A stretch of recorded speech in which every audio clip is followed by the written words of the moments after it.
Maxence Écart est un philosophe, et je crois que Dominique Tassot, qui est ici mon voisin de droite, est très inspiré par ses œuvres.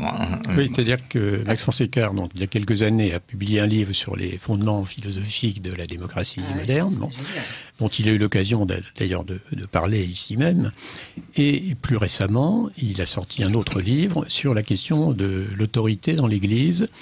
Et justement, pour faire un lien avec ce qui précède, l'Église est une société tout à fait particulière quant au recrutement, quant à la procréation. C'est-à-dire, l'Église, elle se comporte de deux parties. Il y a les clercs et les laïcs. Et le recrutement des clercs ne procède pas du tout comme dans une société normale de père en fils. On a une anomalie fondamentale qui est très intéressante. C'est-à-dire comment une société peut-elle durablement se reproduire sans avoir de processus naturel de reproduction. Mais c'est pas... Peut-être que vous avez une idée là-dessus. La réponse est très claire. Elle se reproduit par la grâce. L'Église ne devrait pas exister si elle n'est qu'une institution humaine. Et il est évident que, et les théologiens l'ont toujours relevé, une des preuves de la divinité de l'Église, c'est le fait qu'elle ait survécu à 2000 ans d'une histoire extrêmement mouvementée, et tout le monde a jugé avec beaucoup de bon sens que ça ne pouvait pas être le cas d'une œuvre humaine, car toutes les autres œuvres humaines, tous les empires ont disparu. Et alors la question qui se pose aujourd'hui, c'est l'Église est-elle en train de disparaître? Puisque lorsque nous voyons les scandales multiples qu'il y a dans l'Église, les scandales de mœurs. On ne parle plus de l'Église dans les journaux, les radios et les télévisions que pour traîner les gens dans la boue, oui. L'Église dans la boue, mais les hommes d'Église, si vous voulez. Et puis lorsque l'on voit ce que disent les pontifes actuels, qui est en parfaite contradiction avec ce que disaient leurs prédécesseurs, on se demande ce qui se passe. Alors vous m'avez présenté comme l'auteur de 2 livres, et peut-être nos auditeurs peuvent se dire mais quelle logique y a-t-il, puisque d'un côté il s'agit d'un livre de philosophie politique et sur la démocratie, et puis l'autre un livre de théologie sur la question de la crise de l'autorité dans l'Église. Oui, alors moi j'ai quand même tout de suite vu, alors peut-être pas le même rapport que vous, mais c'est que ce qui est très intéressant dans parce que ce que vous traitez dans votre 2e livre, un petit peu, j'appelle ça moi la question de la démocratie dans l'Église.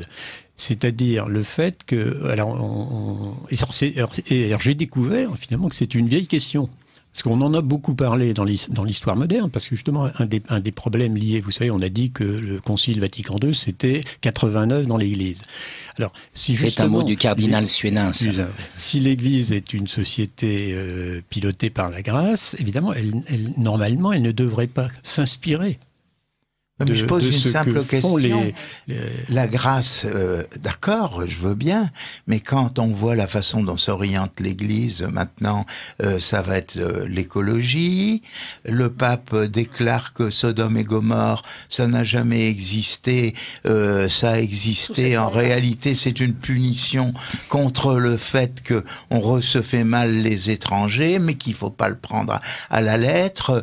Alors maintenant, c'est l'écologie qui doit primer tout, et le réchauffement climatique, et quant au salut des âmes, on n'en parle plus, c'est fini. Alors justement, et la grâce, on n'en parle plus. Vous avez tout à fait raison, et c'est très intéressant ce qui se passe actuellement.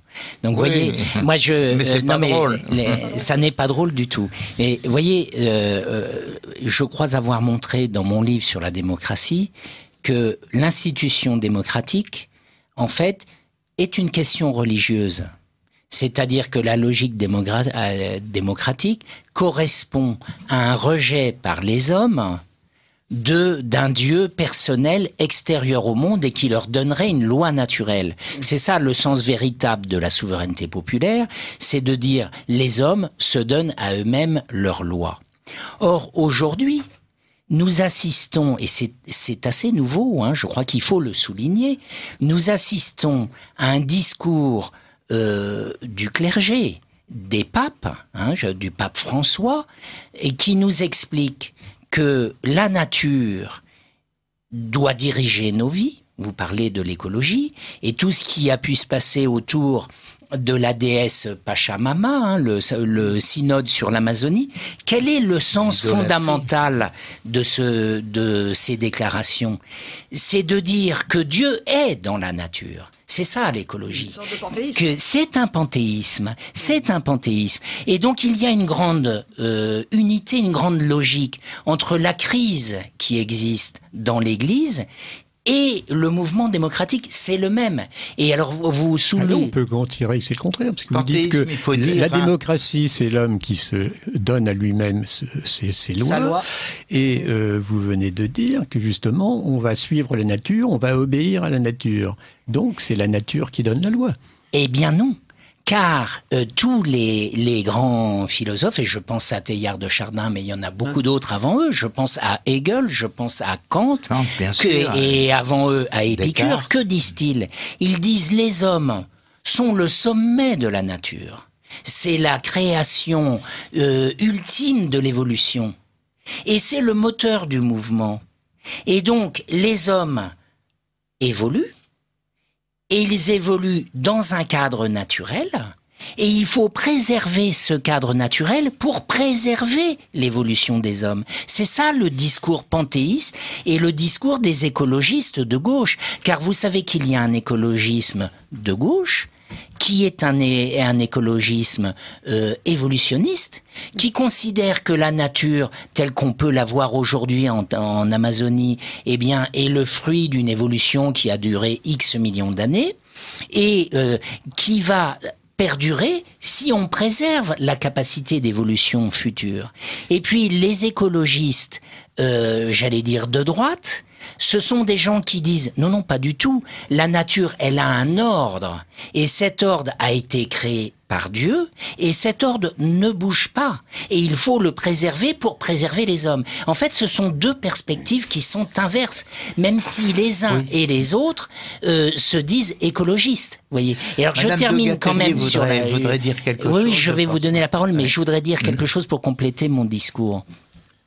Aujourd'hui, nous avons une crise dans l'Église qui est, et c'est très nouveau, c'est quand même très nouveau, puisque à l'occasion du synode d'Amazonie, on a vu un certain nombre de prélats qui jusqu'ici étaient des très obéissants vis-à-vis du pouvoir à Rome. Vous voyez, je pense au cardinal Burke, je pense à Monseigneur Schneider. C'était pas nouveau. Oui, mais leur discours est nouveau. Vous voyez, Monseigneur Vigano, là, qui viennent nous dire aujourd'hui, mais attendez, là, on peut pas aller jusque là. On ne peut pas faire, ce qu'il faut bien dire, des actes d'idolâtrie au sein du Vatican en donnant un culte à des idoles qui sont des idoles de fécondité de la déesse Gaïa, si vous voulez. Ça n'est pas possible. Ça, c'est assez nouveau. Il y a une prise de conscience, si vous voulez, de cette crise de l'Église qui est nouvelle. Et je vous donne la parole, madame. Mais ce que je veux dire, parce que c'est mal connu, cette crise du panthéisme dans la société des hommes aujourd'hui, c'est la crise de la modernité. Je crois avoir montré dans mon livre sur la démocratie que la philosophie sous-jacente à tous les philosophes des Lumières, c'est l'épicurisme. Qu'est-ce que c'est que l'épicurisme? C'est de dire le monde se conçoit sans Dieu. La crise de la Révolution française consiste à mettre les Lumières devant, à proclamer la souveraineté populaire.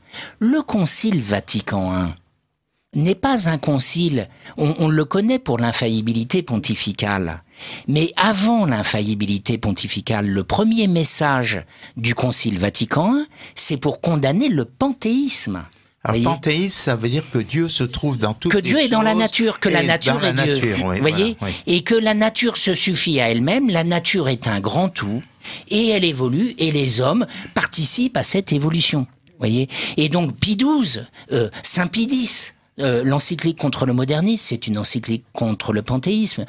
Humanum Generis de Pie XII, c'est contre le panthéisme. Donc, vous voyez, tout ça, c'est le même mouvement de pensée. Et ce mouvement de pensée, eh bien, il arrive au synode de l'Amazonie avec un culte à une déesse de la fécondité, c'est-à-dire de l'évolution du monde. Alors, Madame de Gatelier, vous vouliez poser une question. Oui, je voudrais poser une question. Maxence. J'admire beaucoup de ce que vous dites et vous êtes infiniment plus compétent que moi, mais je ne sais pas si quand même on n'a pas franchi encore une étape de plus quand vous dites que l'homme est au sommet de la nature et qu'il faut et que la nature soit est faite pour les hommes. Je crois qu'on a quand même franchi largement une étape de plus parce que maintenant l'homme est le seul animal nuisible. Il ne faut plus avoir d'enfants parce que ça va polluer la planète. On le voit tous les jours dans la vie quotidienne en confrontation avec les écologistes. Par exemple, dans le parc national des Cévennes, qui est donc un fief écologiste très pur et dur. Oui. Lors d'une discussion entre un des dirigeants du parc et quelqu'un qui s'opposait justement à certaines mesures tout à fait contraires à la vie des hommes, il lui a été répondu sèchement « Oh, de toute façon, nous ne pourrons jamais nous entendre parce que vous placez l'homme au-dessus de l'animal et des plantes ». Et je crois vraiment que... Mais je crois que nous disons la même chose, oui. Madame, car évidemment, va avec le panthéisme le matérialisme. C'est-à-dire que Hegel dit très bien que l'esprit et la matière, c'est la même chose, qu'il n'y a pas de distinction. Ce qui fait, dans la vision biblique, que l'homme est au-dessus des animaux, c'est que l'homme a une âme qui est éternelle, et que les animaux qui n'ont pas d'âme éternelle, ont été créés pour lui permettre de sauver son âme éternelle. D'arriver à sa fin. Vous voyez, d'arriver à sa fin. Si vous retirez cette distinction, si l'esprit... Là, effectivement, l'homme n'est plus au sommet de la création. Il est au sommet de la création dans la mesure où sa rationalité, mais qui est quelque chose de matériel, a permis un certain progrès technique. Mais il n'est qu'une espèce parmi les autres. Et on a développé, je pourrais vous citer plusieurs auteurs qui défendent la théorie de l'évolution, ont expliqué qu'il y avait une sorte de démocratie entre les espèces. Et donc que chaque espèce avait le droit de vivre.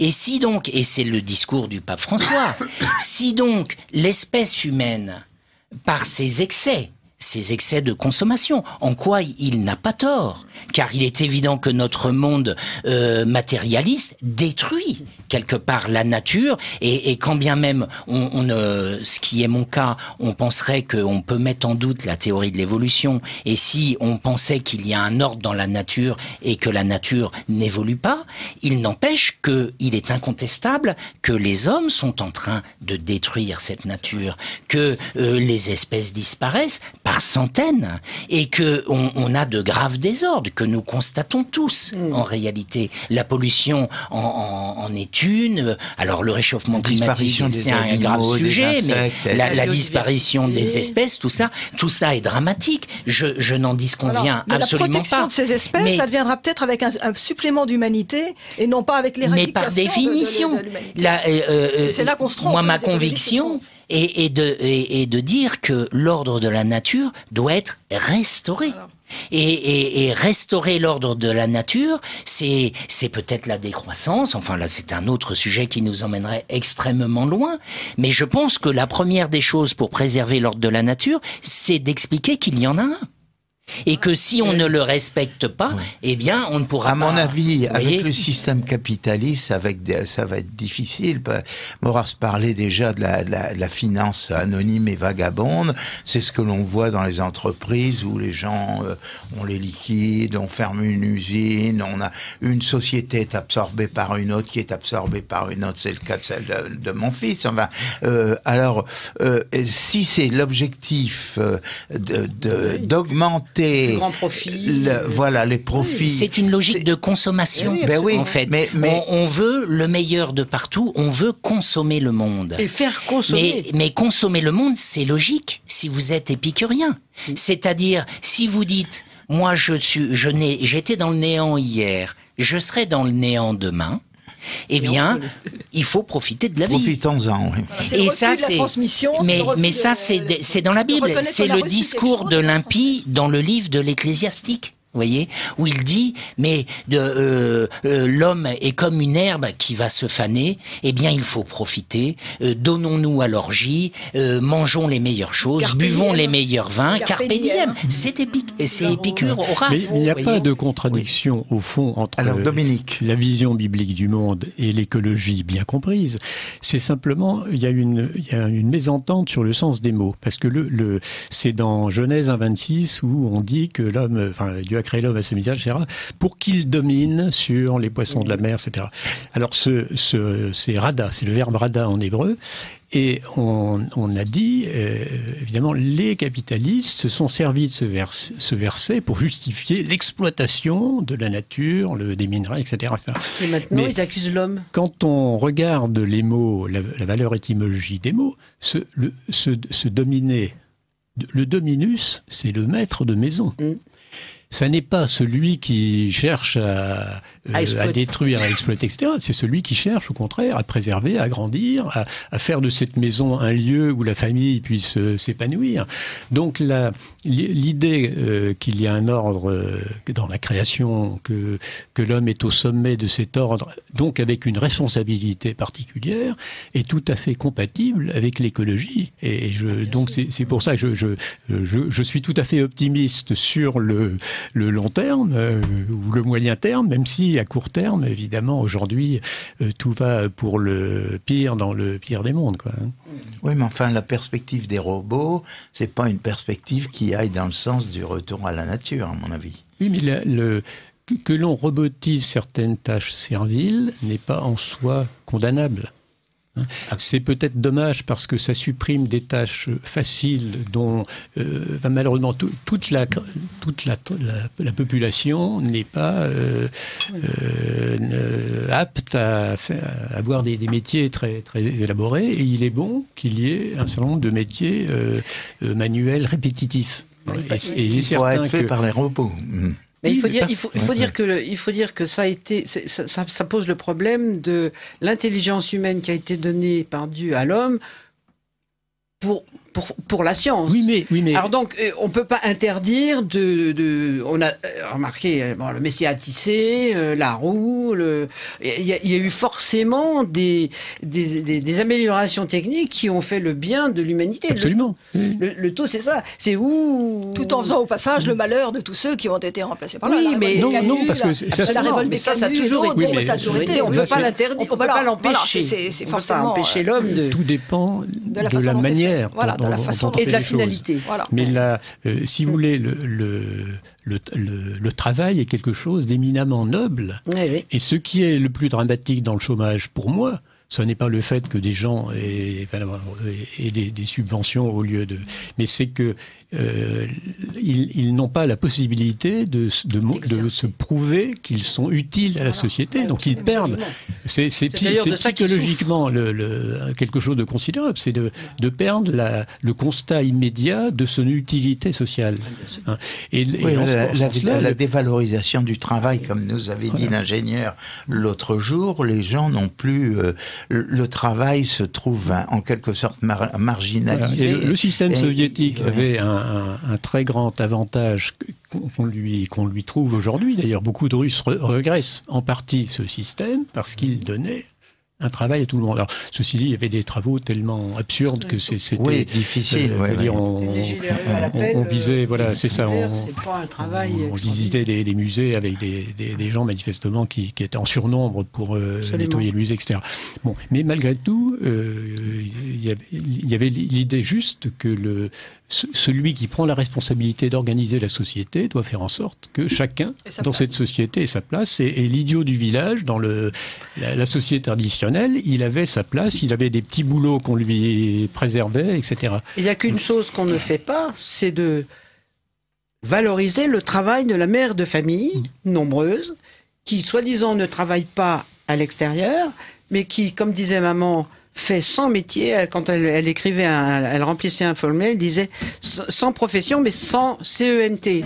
Parce Catherine, que on ne valorise, on n'a jamais valorisé. Moi, je sais que quand j'étais jeune mariée avec des enfants petits en ribambelle derrière, et je me faisais insulter dans la rue. C'était après, il faut dire que c'était après 68. Alors évidemment, mais je me faisais insulter dans la rue. Tu connais pas la pilule? Faut les surveiller tes gosses. Enfin bon, des choses complètement ridicules. Mais on n'est pas valorisé. Je comprends que les jeunes femmes se disent, bon, je passe subir ça toute la journée. Hein. Il faut quand même, faut avoir quelques épaules pour le supporter, franchement. Et donc, ça, c'est une chose qui est complètement... dans l'Évangile, c'est bien dit, tu travailleras et je me souviens à la sueur de ton front. Et c'est Jacques Chirac qui avait essayé parce que, on avait milité avec des AFC ou des associations pour le salaire de la mère de famille, de la mère au foyer. Et Chirac nous avait dit... Salaire maternel. Voilà, et Chirac, enfin par un biais, nous avait dit, mais on a envisagé le problème, on a essayé de le faire, et on ne le fera pas, parce que ça va. C'était déjà le problème du début de la grande émigration. Ça va bénéficier à toutes les familles immigrées. Et donc, on ne peut pas le faire. C'est ce qui a été répandu souvent en sous-main sur c'est ça le problème aussi. Politique familiale, c'est que voilà. Donc, on est piégés sur ces sujets. Alors, on n'en est plus là parce que le salaire. Mais pour le salaire revenir de la sur la crise de l'Église, ce qu'il faut bien dire, c'est que le problème démographique, il est apparu dès le 19e siècle dans nos pays développés, et il est apparu. 2 enfants à l'époque. Voilà, mais il est apparu par l'éloignement, en réalité, des populations de la politique chrétienne, qui consiste à dire, si vous vous mariez, c'est pas uniquement pour votre épanouissement personnel, c'est également pour poursuivre l'humanité. Et je souligne que le Concile Vatican II, on n'en parle pas beaucoup, a transformé les finalités du mariage. C'est-à-dire qu'avant le Concile Vatican II, pendant 2000 ans, on expliquait que la première finalité du mariage, c'était la procréation, c'était d'avoir des enfants, et que la seconde était l'épanouissement personnel, ce qui faisait que, en raison de cette seconde finalité, des gens stériles pouvaient parfaitement, légitimement se marier. Une des innovations qui est passée un peu inaperçu au Concile Vatican II, a consisté à inverser ces finalités.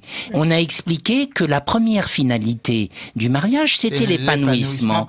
Et ensuite, avoir des enfants. Mais si pour être épanoui, et très concrètement, si mon épouse considère que sa carrière est plus importante pour son épanouissement personnel que d'avoir des enfants, car c'est une contrainte d'avoir des enfants et de les élever, eh bien, depuis le Concile Vatican II, c'est parfaitement logique. Vous expliquiez que la contraception était devenue la pratique commune dans les familles chrétiennes. C'est en raison, précisément, de cette inversion des finalités du Concile Vatican II. Alors, Humaine Lévité a quand même remis les pendules. Certes, mais dans la réalité... Ouais. Dans la réalité, on sait bien aujourd'hui que la plupart des familles catholiques pratiquent la contraception, même s'il y a, et c'est très heureux, encore de nombreuses familles, j'allais dire, dans l'Église catholique. Par contre, il y a aussi une contraception acceptée, possible. Oui, c'est un autre sujet. C'est un autre problème. Voilà. C'est un autre. Faut pas non plus. Est-ce qu'il y a des questions,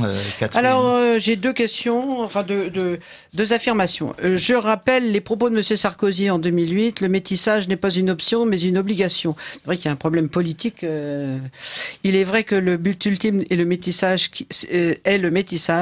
qui améliorera toutes les options nationales, qui annulera toutes les options nationales. Les prêtres devraient relire la Bible.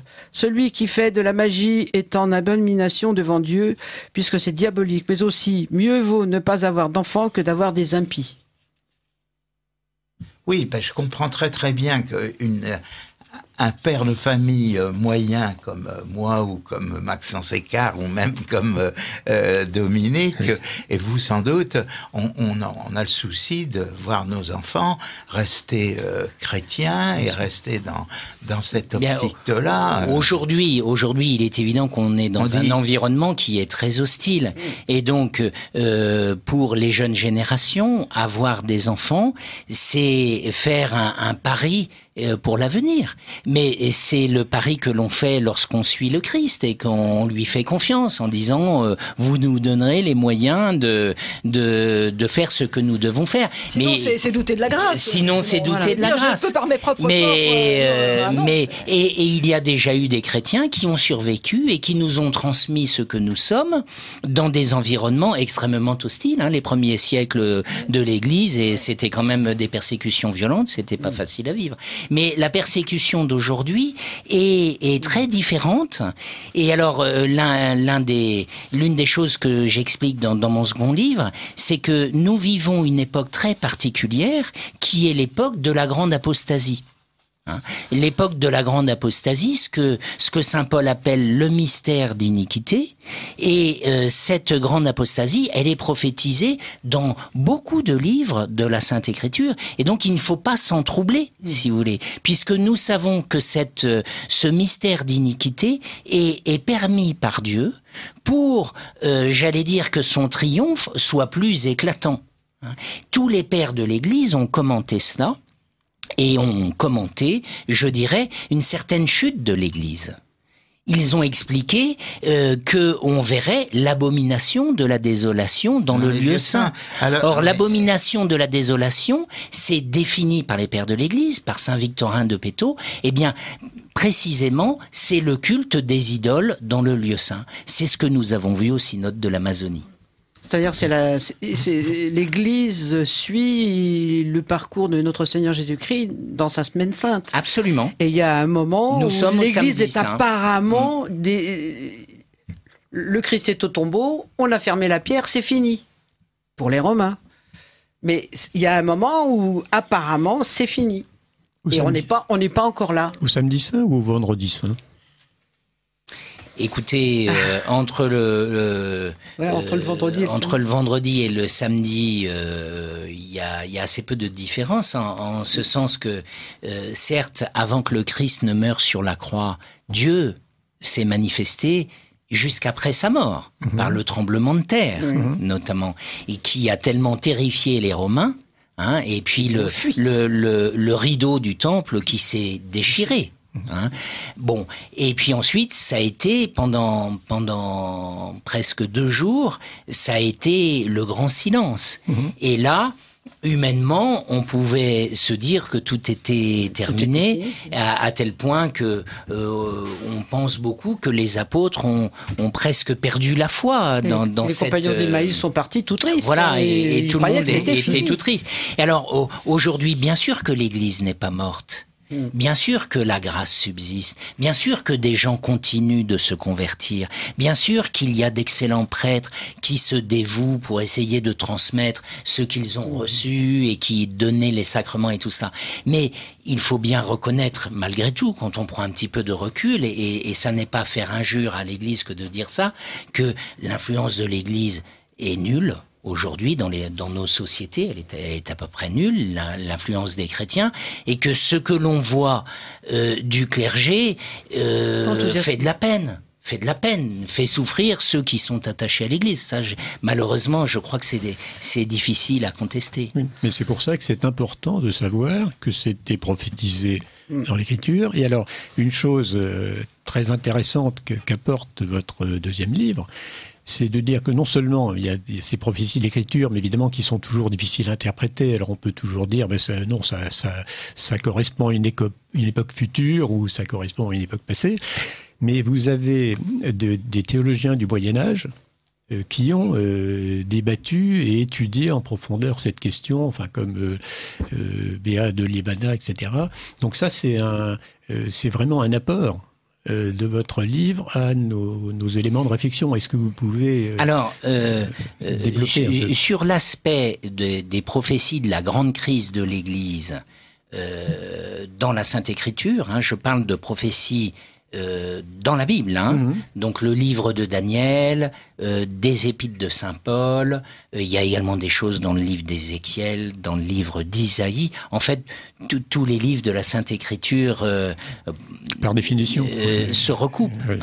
Et puis l'Apocalypse, évidemment. Donc, tous ces livres de la Sainte Écriture ont été abondamment commentés par les pères de l'Église, et ensuite les théologiens et les exégètes médiévaux ont fait des synthèses. Et en fait, beaucoup de gens, parce que c'est un livre difficile, par exemple, sur l'Apocalypse, disent on peut faire dire n'importe quoi à l'Apocalypse. C'est faux. Voyez ? Et tous ces pères de l'Église disent la même chose.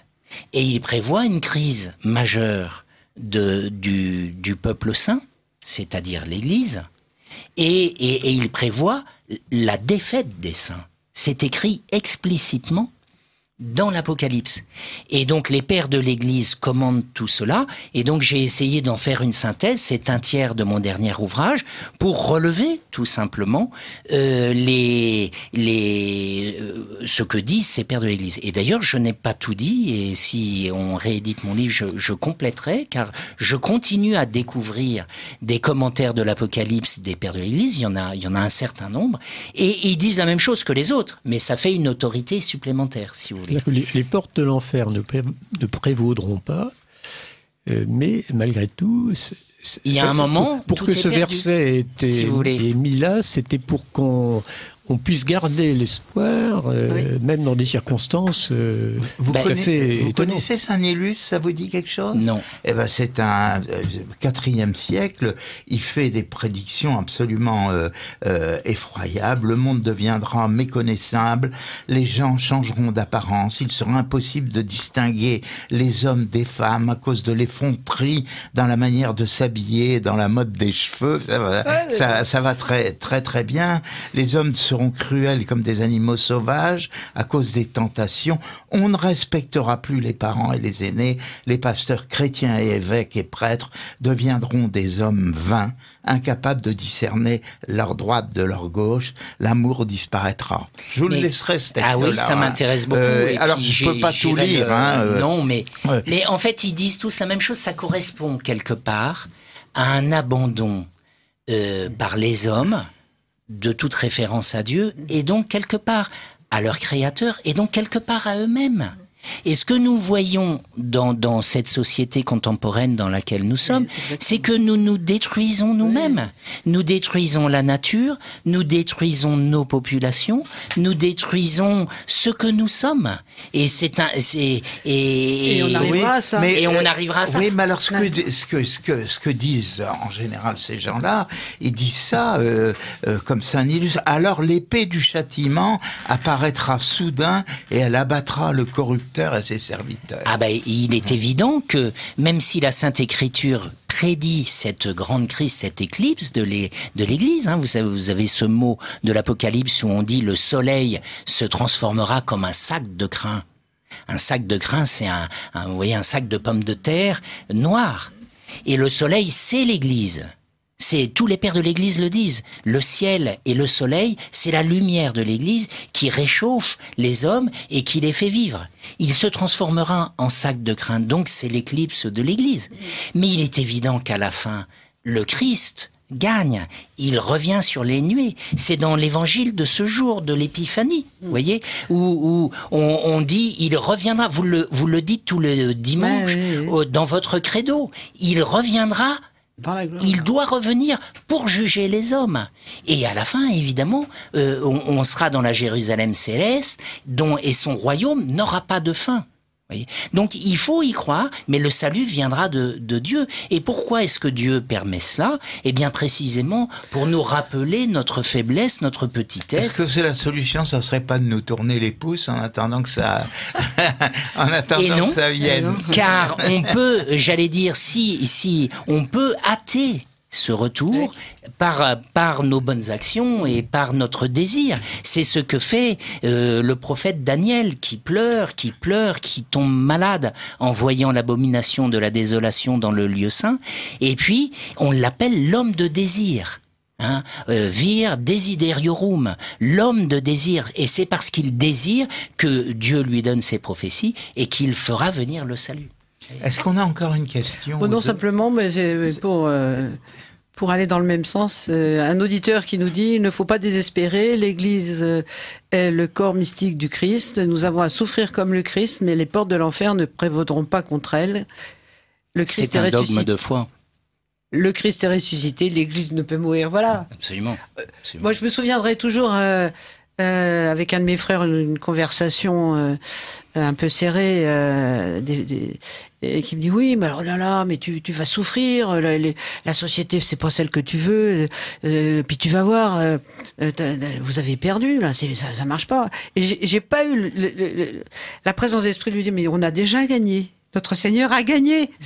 On n'a pas perdu, on a gagné. » Ouais, mais quand on voit la société actuelle où il n'y a rien qui marche, mais on a gagné. Ça va pas, la magistrature, alléluia, ça on va a gagné. Pas, mais oui, mais c'est ça qu'il faut se dire aussi. C'est ça qui nourrit l'espérance.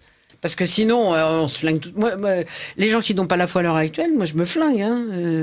Mais je pense d'ailleurs, ce que vous dites est très juste, parce que quelque part, on est dans un monde de désespoir. Bien sûr. Et moi, une des choses que je trouve extrêmement douloureuse, c'est de constater, et j'en ai croisé plusieurs personnellement, des jeunes femmes charmantes qui ont 30 ans, qui sont en couple, et qui vous déclarent « mais je ne veux pas d'enfants ».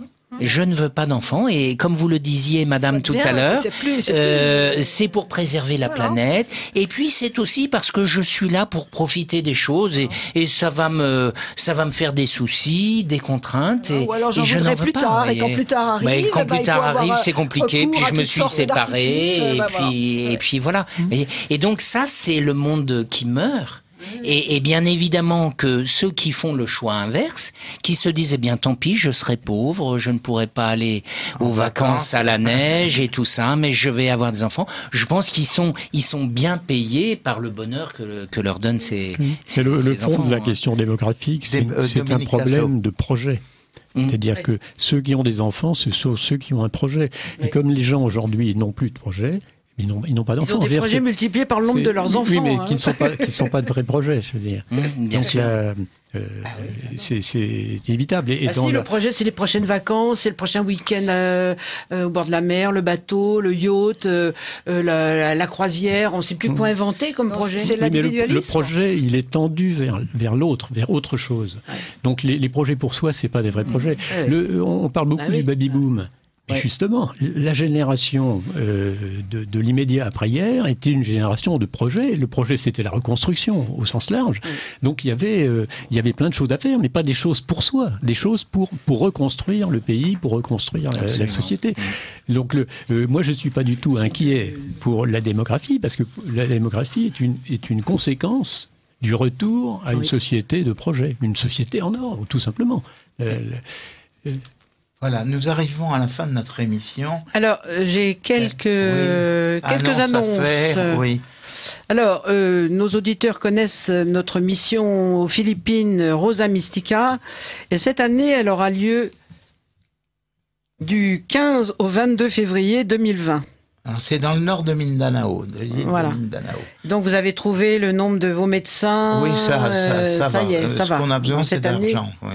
D'argent, parce que c'est très pauvre. Alors, si vous voulez faire un don à Rosa Mystica, n'hésitez pas. Vous l'envoyez au docteur Dickès, 2 route d'Équien, Saint-Étienne-au-Mont, 62 360. Le pape lui-même raconte que tout l'argent qui arrive pour les associations humanitaires, il y en a 60% qui est détourné par les fonctionnaires qui, eux, profitent. Et je parle des associations catholiques, hein, je ne parle pas des autres, je ne veux pas le savoir. La Croix-Rouge, j'ai ma petite idée. Pas Rosa Mystica. Alors, à Rosa Mystica, c'est pas le cas. Il n'y a pas un centime qui. Voilà. On fait toute la gestion et toute organisation. Et les volontaires qui partent à Mindanao payent une grande partie de leur voyage. Ils payent leur voyage. Et après, ils sont pris intégralement. Voilà. Donc, vous pouvez donner pour la mission. Et l'organigramme administratif augmente tellement que 20%, 50%, 60% des aides que l'on reçoit, par des associations catholiques, s'arrêtent à l'appareil de l'organisation et n'arrivent pas là où elles doivent arriver. Voilà. Alors, ce n'est pas le cas à Rosa Mystica. Voilà. Donc, vous pouvez donner en toute confiance. Deuxième, je recommande aussi le dernier cahier Saint-Raphaël qui vient de sortir, qui est donc de la CIM, avec pour thème l'autisme en question. Oui, alors l'autisme est en train de progresser dans la société. Oui, pardon, oui. T'as plus que 3 minutes. Oui, bon. À toute vitesse. Donc, on voudrait sensibiliser les gens à cette question-là. La fameuse Greta Thunberg, elle est autiste, en fait. Hein. Bon. Oui, c'est pas pour ça que tous les autistes. Non, mais je voulais vous signaler aussi, on me signale la journée du CEP, c'est-à-dire le Centre d'études et de prospective sur la science, managé par Dominique Tassot. Cette journée aura lieu le samedi 21 mars 2020 en Ile-de-France. Donc on vous en reparlera la semaine prochaine, la fois prochaine, mais notez déjà le 21 mars 2020. C'est très bien, et le thème, bien. Quand même mentionner que le thème concernera l'économie et le thème la crise économique ou crise d'humanité. Voilà. Mais c'est très important aussi. Voilà. Mais on en reparlera peut-être plus longuement la prochaine émission. Voilà, la prochaine émission. J'ai pas noté aussi que l'abonnement à la revue du CEP, justement de Dominique Tassot, pour 35 € par an pour 4 numéros, vous pouvez vous abonner à 16 rue d'Auxerre à Bazarnes dans le 89. La prochaine émission aura lieu le 9 février. Oui. J'espère que tu seras toujours en forme, mon cher Jean-Pierre. Faut l'espérer, oui, voilà. Eh bien, nous renouvelons nos voeux à tous nos auditeurs et à vous tous. Merci, chère Madame Gatelier. On est toujours content de vous voir, ainsi que notre ami que je connais depuis des années, qui était un ami de mon frère, de mon fils, pardon, et puis Dominique Tassot et Catherine qui s'occupe de sa famille nombreuse. Comme tout le monde, comme tout le monde ici, je pense. Voilà, passez une bonne journée et au plaisir de vous retrouver tous. Hein. Maxence Écart, à l'occasion, vous êtes toujours invités. Voilà. Je viens toujours avec grand plaisir.